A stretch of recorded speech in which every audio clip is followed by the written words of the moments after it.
Hey, my Legion, how y'all doing today? I got a video about, we almost walked out of the new Harley Quinn movie. I couldn't believe it. Yeah, once again, it's because people there don't pay the frack attention to what's going on. In this case, we walk in and it seems like they'll do stuff like a new V and all this crap ahead of time. Why, if you get there early. But there's no video, it's all audio. So I told Jason, all right, I'm going to go say something. Because, again, I used to be a projectionist. Working at the Village Cinema. Yeah, I used to sell tickets, tear tickets, on rare occasions sell the food. Used to go in, make sure people are behaving. When you start up the film, you're looking out the little window, make sure it's going. Well, in this case, there's nothing. So I said something, the lady's like, oh, well, she looked at the time. Well, the movie doesn't start to 2:05. Yeah. And, we play radio ads. I'm like, really? Because I've been here earlier than this and never seen it. Yeah, they had like... So I'm like, okay, whatever. Must be something new. So I went back. And then they finally started getting more and more into shit that you should be able to see. So I went back out there and said something. And this time, one of the managers happened to be there. And he goes, oh, okay, well, it's all automation now. Again, when the film starts, go up in the booth and look out the damn little window you got there. It was right I'm looking at when I went back in there, and it looks like they have these shutters in the front of their projector that wasn't opening. Now, we didn't have that type of thing and stuff we used, but ours was regular film. This is all digital stuff. But, because before that, I'm like, well, let's just, while we're still waiting, I'm like, all right, let's just get the hell out of here. I mean, yeah, I know. I was like, fuck it. Because there's a couple behind us, too, and they're all pissed off, too. Yeah, it was right. Like all four of us were getting ready to. I actually stood up and started putting on my shit. Yeah, I was Jason about ready. was ready, and the people behind us are ready. It's like, fuck it, let's just go. Yeah, and it was right at 2:05 too. When then they have like the Cinemark logo and they start showing the things. I mean, she's full of shit. They did radio ads. There's like 40 minutes of stuff. They showed newbie and TV and stuff like that. It was all blank. Yeah, I'm like, well, maybe I was pissed. And I'm like, maybe it's something newly started. Maybe it's starting to do radio ads. It doesn't make any fucking sense. No, that was. But it's like they don't fucking pay attention at the theater. One of the reasons why you do assigned seating because of fighting, also people movie jumping. Well, you motherfuckers don't go in there and check up on shit. That's the problem. Yeah, well, they took out the signs for each theater, and they say you assign a number, and then, and then like you have to pay all your seat now. That takes more pressure off them. They don't feel like you have to do anything. I went there to get my ticket. A guy acted like he didn't want to be there. The guy acted like he had an attitude when I went to buy a ticket. Yeah. And they got rid of when they used to have the recording on, you call up and see what's playing at the theater, they have a recording. They got rid of that, put on that god-awful Fandango. I hate Fandango. And I mean, if you don't have internet, I mean, this is back when I used to schedule movies where I used to take my niece and nephew to the Doll Theater and near the mall, and now it's closed and it's the church now, like we need more churches. And this is the only place in town that was like, well, you see a movie here or see it someplace else. They don't care anymore. Yeah. And I was getting pissed. John said, fuck it. I was going to say, well, let's wait a minute. I saw the guy's hand on there move, and then they finally got it to sync the sound up. And then they had the movie trailers, and then we finally saw the movie. But I was about ready to go, too. I was going to give it an extra 30 seconds. I said, hell with it. The lady behind me was pissed off.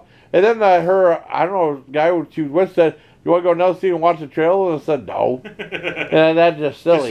No, but, they like to watch the trailer. So do we. We want to see, hey, what's going on? Because they play I don't remember what it was now, but there's a trailer for a movie, that I forgot was coming out, I read about. It's the new Saw movie with Chris Rock. Yeah, they had a show for that. Forgot all about that, because I'm like, oh, what's this with Chris Rock? Yeah. Because the way it starts off, it's like, okay, it's a cop movie, all right, let's go.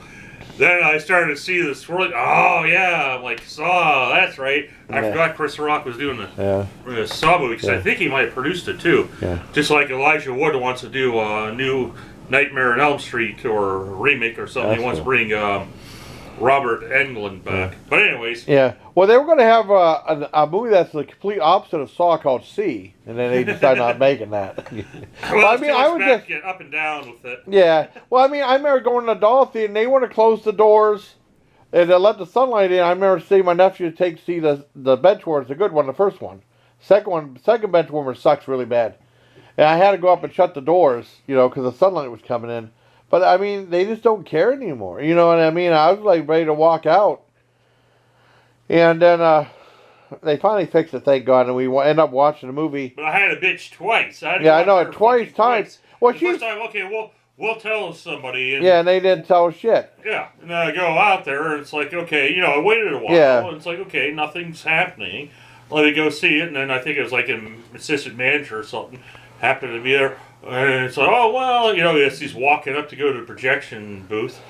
I'm like, and I think he didn't care. I said, well, I watch out for stuff because I used to be a projectionist. Yeah, he don't give a shit. What does old fuck know? Yeah, he said it's all automation. Yeah. Well, it doesn't mean you gotta check on it. Especially if it's automation, you gotta watch. I know I work a job where in TV where all the commercials and shit are automated and all the shows. It's all automated anymore. Well, like that one you kid. You still have to pay attention. Yeah. My job in TV used to be you watch whatever goes out of the air, make sure nothing's fucked up, and if you do, you write it up. Yeah. And I still have to do a little bit of that shit. But, it just pisses me off. Yeah, I was a little bit mad about that, too, Well, the lady said they're playing radio. I mean, she's full of shit, too. Yeah. They do for a little bit, then they play like a 40 minutes before them, or however long. But, I mean, this was like probably quarter two. Yeah, I mean, it was like 1:50. So the movie started 2:05. 20 minutes before the movie, before the movie time, because they don't start the movie. And we've been there like 40 minutes, and they're not running radio ads. It's not like a Dollar Theater used to do that, but I mean, they play like about 40 minutes stuff. So that was our preview. Yeah, I mean, but that was why we almost left the new Harley Quinn movie. Yeah. Now the movie started. And I mean, John, it didn't do that well because I think it's a little bit too unusual for a Main Street audience. Like I said, I think the biggest thing to me was when the release date, it only made $30 million, which isn't bad. A lot of movies don't make that much their first movie, but it's also a big budget movie. It's because they released it when they re-released the Oscar movies, and those movies made a lot of money. Yeah. So even going this weekend, 1917 was still out. Knives Out. Knives Out's been out for a long time. Yeah. Rise of Skywalker is still out. Jumanji, Next Level's still out. I thought you said you saw Parasite was there. Yeah, Parasite. So you have all these other movies, and I think what happened with the opening weekend was everyone say, "Oh, these movies are all nominated for Oscars. Let's go see them." So it only did 30 million. Now we'll see if it dropped off or went up or what. But I liked it. I don't know. I've never read really any of the comics of the Huntress and what was it, the villain Black Mask. Yeah. And I'm brain farting. Harley Quinn started off as a cartoon character. Yeah. So I'm not really familiar with those storylines. So I don't know if it followed the comics, but it was still a fun movie. Yeah. If you like Suicide Squad, I think you'll like this because it's a lot of silly humor and a lot of action and stuff. Well, they said they changed the title. They just called it Harley Quinn Birds of Prey now. Yeah, because they figure maybe part of the reason why people go is because people didn't understand. Yeah. Well, especially if they just put Birds of Prey. Because as someone that used to have to put up the marquee, and like the one marquee, we had this long pole with a suction cup. Yeah. You got to stick the letter on there, put it up there, and try to slide it in. Yeah. It would fall off about 10 times before you get the letter up. Then you got to do it with the next one. So I sure as hell wouldn't put up the whole title. I would just put up Birds of Prey. Yeah. So I understand, okay, so they came up with this title. Well, they should have done that. Yeah. You always got to think of your titles. Yeah. Especially if you're a new filmmaker or a writer and you're trying to get it read, you got to really put a lot of thought in your title. Like a screenplay, they're just going to thumb through all the spines. They're just looking at the spines of whatever the title is, and whichever one catches them. And something that long, something that strange, they might not. Well, they just call Harley Quinn Birds of Prey this time. Where it was Birds of Prey, The Fabulous Emancipation of One Miss Harley Quinn. Reminded me of that song from Guar from This Total Earth called The Solidious Soliloquy of Skullhead Face. Not to be confused with Skullface Man, that's my creation. Well, the guy that plays Mac on It's Always Sunny in Philadelphia. Yeah. I was just watching him on some talk show, and he's got a new show, and I forget what it is, but it's also a really long title. He says he loves making his titles of stuff very long. Yeah. Just because he thinks it's funny to see people try to fit all that in the poster or marquee. Could you imagine like the incredibly mixed up creatures who stopped living become... No, the incredibly strange creatures who stopped living and became mixed up zombies. I saw that movie. That was actually kind of boring. Yeah. But I remember I almost got suckered whenever someone shortened the title. I was in Fort Detrick, Maryland, and there was a couple theaters, like 3 theaters down this one long line. They had 2 shopping malls and a $1 theater. And I mean, this is off post. And I went, and there was one thing that had a movie called Sub Command. I said, I've never seen that before. And I went, I'm glad I didn't pay for it. It was just Suburban Commando, which I already saw on opening day, just shortened down. But it sounded like a completely different movie, Sub Command, instead of Suburban Commando, the Hulk Hogan movie. This had a great cast, too, because he, of course, had Margot Robbie, Rosie Perez, I've always liked her, Mary Elizabeth Winstead, what the heck's Obi-Wan Kenobi's name? Oh. Ewan McGregor? Yeah. And then I'm not familiar with the lady that played Black Canary, but she was really good in it. So you had a pretty good cast in it. I'm just surprised they had the police lieutenant from Spinal Slithus on it in that movie. It's like, no comment. No comment. That was so funny. I'm sorry I'd bring that up again. But I mean, I really dug the movie. I mean, it's a lot of fun. I know Harley Quinn, I mean, that Miss Quinn, also as Clowny Quinn, didn't like the film. I enjoyed it a lot. It's a lot of fun. I'm glad, a lot of funny stuff. And I think maybe one of the reasons is the R rating. But I mean, some parents took a couple of little kids to see it, though. Still. Oh, yeah, there was a little girl. She might have had like 5 or 6. Yeah, I know. Well, I remember they had, like, parents took the little 4 or 5-year-old kids to see the remake of Hills Have Eyes. I remember my mother wouldn't let me see horror, but I wouldn't let me see that one. And like, God almighty, that's a little bit too rough. But I mean, especially a little kid. Yeah, I remember the only, I loved the movie for the most part. The only problem I had is during the first half is they'd have something happening, and she said, well, I should probably explain it. And then they go way back in time and explain it. I think it hurt the pace of the movie. That didn't bother me at all. I mean, I didn't mind it. That might have been what people didn't like about the Blackcoat's daughter as well, because they did that in that movie.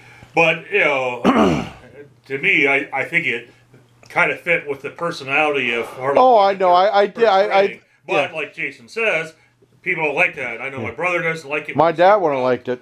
But I mean, it all made sense for her to explain everything, but I just think it hurt the pacing.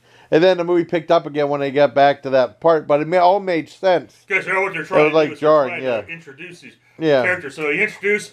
Then she goes, well, wait a minute, let me tell you the backstory of this character. Well, once she did the backstory and then come back up to point. Yeah.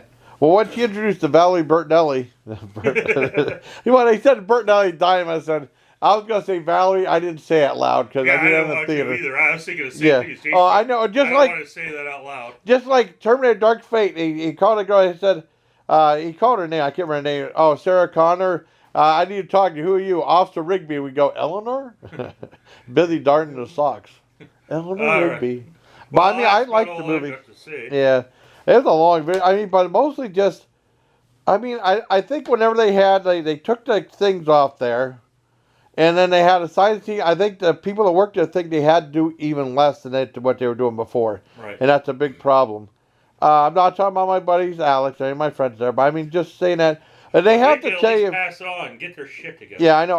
Well, at least they tell you what theater it is, and then sometimes I have to go back. I'm busy talking like I usually do to my bike. We always talk about weird stuff, and I had to ask them what theater it is, and they won't have what. I mean, it's just a pain in the ass. And I think maybe some people are getting fed up and not bothering going to movies anymore. I mean, that lady said she was pissed. She doesn't like that they had the things up. She didn't like she had to pick her own seating. She was kind of fed up. I think that might happen because they just don't want to take control or have assertiveness. So I remember John used to work at a Village Cinema. I missed that place. Mm-hmm. That place was awesome. We used to go there a lot. So I guess that's it for our review of Harley Quinn. I mean, no, Birds of Prey, The Fabulous Emancipation of one Harley. It's either one Harley Quinn or one Miss Harley Quinn. Fabulous review. Yes. I kept wanting to say the the Emancipation. Emancipation or something like that. I can't want to say something else. But I mean, it was a cool movie. I really had a good time, and it was a lot of fun. I mean, just the one thing I think killed the pacing kind of. But now we're gonna drink some coffee so we can stay awake to watch Doctor Sleep. Doctor Sleep, yes. All right. So until next, everybody, please take care of my legion. Live long and prosper. Yes, live long and prosper, and may the Schwartz be with you. And I gotta do it again. No comment. I said no comment. I'm sorry. That police lieutenant, that acting was so bad. I can't believe, and Spawner's list this. I can't believe the people who were in the scene with him weren't busted up laughing. On Amazon Prime, there's an extra scene with him on the YouTube version too. All right, take care, everybody.